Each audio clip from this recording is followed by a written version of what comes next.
Hello friends, હું જ્યોતિ ગજ્જર સુરતથી. આજે હું તમારી સાથે મીઠાઈવાળાને ત્યાં મળે એવી બાલુશાહી ઘરે કેવી રીતે બનાવવી એની રેસીપી શેર કરીશ.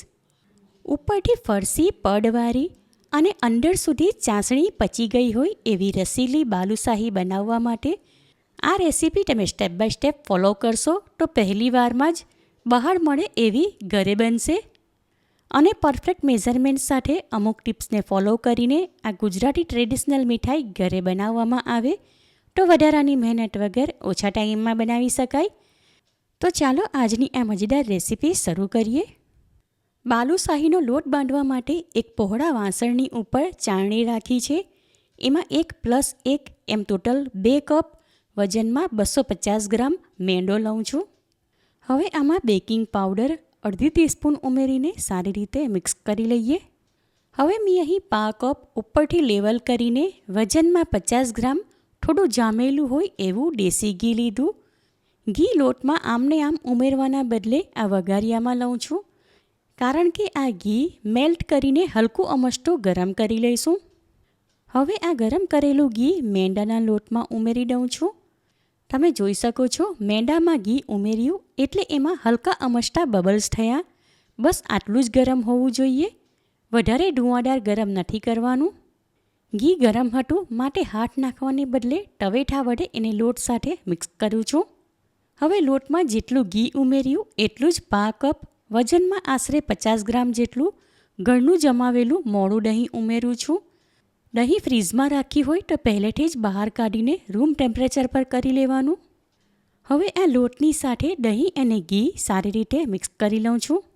ત્યાર પછી લોટમાં જરૂર પૂરતું 1 ટેબલસ્પૂન જેટલું પાણી ઉમેરીને મિક્સ કરીએ, કારણ કે આ લોટ વધારે ઢીલો નથી બાંધવાનો. રોટલી બનાવવા માટે જેવો બાંધીએ બિલકુલ એવો જ મીડિયમ સોફ્ટ બાંધીશું. લોટ બાંધીને એને ગોળ કરી લીધો અને એના માટે 5 કપ પાણી લીધું હતું, એમાંથી 1 ટેબલસ્પૂન જેટલું બચી ગયું. હવે આગળ બાકીની તૈયારી કરીએ ત્યાં સુધી હમણાં આ લોટ ઢાંકીને સાઈડમાં રાખું છું.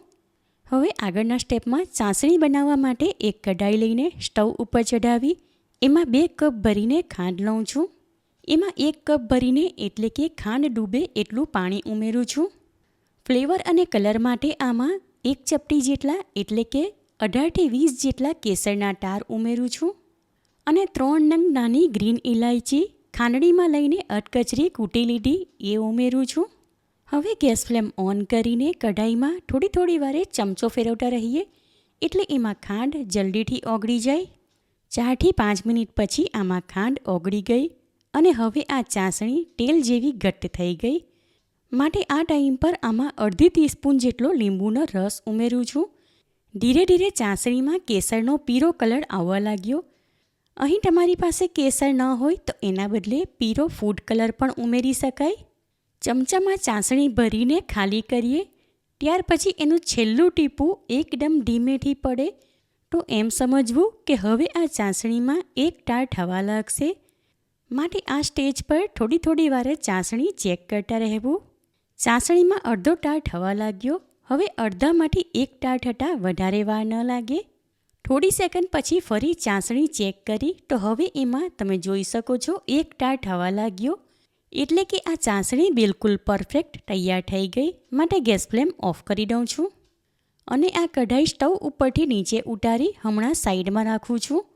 હવે આગળના સ્ટેપમાં બાલુશાહી બનાવવા માટે લોટ બાંધીને રાખ્યો હતો એ વાસણ ઉપરથી ઢાંકણ હટાવી દઉં છું. લોટને કેળવવાની જરૂર નથી, પણ ડાયરેક્ટ એને પાટલી ઉપર લઉં છું. હવે હાથ વડે ઠેપીને એનો આવો જાડો રોટલો બનાવી લઉં છું. ત્યાર પછી લોટનો આ રીતે રોલ કરીને એને સિલિન્ડર શેપ આપું છું. હવે એને ચપ્પુ વડે વચ્ચેથી કાપી લઈએ. એમાંનો એક ભાગ પાટલી ઉપર રાખીને બીજો ભાગ હમણાં વાસણમાં ઢાંકીને રાખું છું એટલે સુકાઈ ન જાય. હવે બાલુશાહી બનાવવા માટે આ સિલિન્ડરને એક સરખા ભાગમાં કાપી લઈએ. હવે લોટનો એક ભાગ હાથમાં લઈ એને 2 હાથની હથેળી વચ્ચે દબાવીને ગોળ ગોળ ફેરવીશું એટલે લોટના લુવા ઉપર આવા ગોળ ગોળ ચકરડા પડશે. ત્યાર પછી એમાં વચ્ચે અંગૂઠા વડે કાણું કરીશું. આ પ્રમાણે બાકીના લોટમાંથી પણ બાલુશાહી બનાવી લઈએ. જેટલા લુવા કર્યા હતા એટલી બાલુશાહી બનાવી લીધી તો હવે એને ફ્રાય કરી લઈએ. એના માટે બીજી તરફ એક કઢાઈ લઈને સ્ટવ ઉપર ગરમ કરવા મૂકી દીધી. ત્યાં ગેસ ફ્લેમ મીડિયમ તરફ રાખીને કઢાઈમાં થોડું તેલ લઉં છું. સાથે એમાં 2 ટેબલ સ્પૂન જેટલું દેશી ઘી ઉમેરું છું. તમારે અહીં બાલુશાહી ફ્રાય કરવા માટે ફક્ત તેલ અથવા ફક્ત ઘી વાપરવું હોય તો વાપરી શકાય. થોડીવાર પછી આમાં ઘી મેલ્ટ થઈ ગયું અને આ તેલ ઘીવાળું મિશ્રણ સાધારણ ગરમ થઈ ગયું.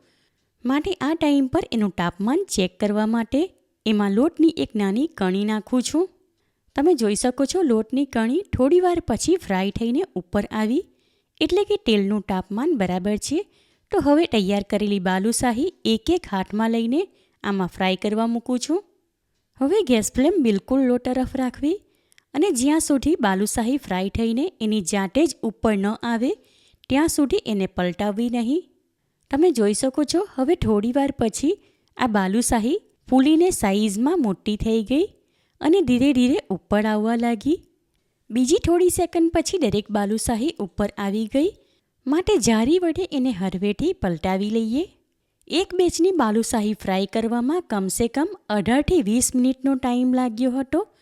માટે જરા પણ ઉતાવળ ન કરવી, નહીં તો બાલુશાહી વચ્ચેથી કાચી રહી જાય. ફ્રાય કરવા મૂકેલી બાલુશાહીની થોડી વારે સાઈડ ચેન્જ કરવી, જેથી કરીને એ દરેક સાઈડેથી એકસરખી ફ્રાય થાય.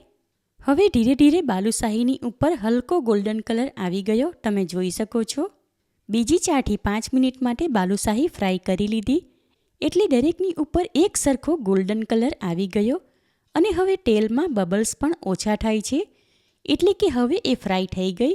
માટે એને જારી વડે તેલમાંથી લઈને હમણાં એક ડીશમાં રાખું છું અને આ જ પ્રમાણે હવે બાકીની તૈયાર કરેલી બાલુશાહી ફ્રાય કરી લઈએ. ફ્રાય કરેલી બાલુશાહી ચાસણી તૈયાર કરીને રાખી હતી એમાં ડીપ કરું છું. અહીં ચાસણી ગરમ કરવાની જરૂર નથી, કારણ કે બાલુશાહી હમણાં જ ફ્રાય કરી માટે એ ગરમ છે. હવે એને થોડી વારે પલટાવી 5 મિનિટ માટે ચાસણીમાં ડુબાડીને રાખીશું. ત્યાર પછી એને ચાળણીમાં અથવા વાયર રેક ઉપર કાઢી લેશું. બીજા બેચની બાલુશાહી ફ્રાય કરી લીધી, ત્યાર પછી એને પણ ચાસણીમાં ડીપ કરી દીધી અને ફર્સ્ટ બેચની બાલુશાહીને ચાસણીમાંથી અલગ કરીને આ વાયર રેક ઉપર રાખી છે, એટલે એમાંથી વધારાની ચાસણી નીચે થાળીમાં આવી જાય. હવે આ બાકીની બાલુશાહી પણ ચાસણીમાંથી ઉઠાવીને વાયર રેક ઉપર રાખું છું. બાલુશાહી તૈયાર છે. તો હવે મેં અહીં 2 ટીસ્પૂન જેટલી પિસ્તાની કતરણ લીધી, એ દરેકની ઉપર લગાવી દઉં છું. સુપર ટેસ્ટી એકદમ રસેલી જ્યુસી બાલુશાહી તૈયાર છે. બાલુશાહીનો દેખાવ તો એકદમ મસ્ત છે, પણ વચ્ચેના ભાગમાં કેવી છે એ પણ ચેક કરી લઈએ. વાહ, સુપર! વચ્ચેથી પણ રસની ભરેલી પડવાળી આ બાલુશાહી એકદમ ટેસ્ટી બની. જોટાની સાથે તરત જ ખાવાનું મન થઈ જાય એવી આ બાલુશાહી ટેસ્ટમાં બેસ્ટ અને મીઠાઈવાળાને ત્યાંથી લાવીએ એના કરતાં પણ એકદમ પરફેક્ટ બની.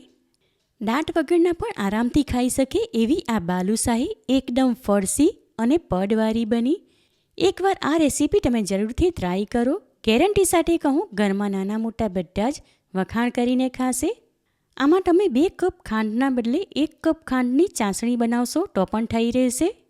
તો ઘરમાં હોય એ જ સામાન વાપરીને બહાર કરતાં ઓછા ખર્ચમાં આ મીઠાઈ ઘરે બનાવવી હોય તો આ રેસીપી તમે જરૂરથી ટ્રાય કરો.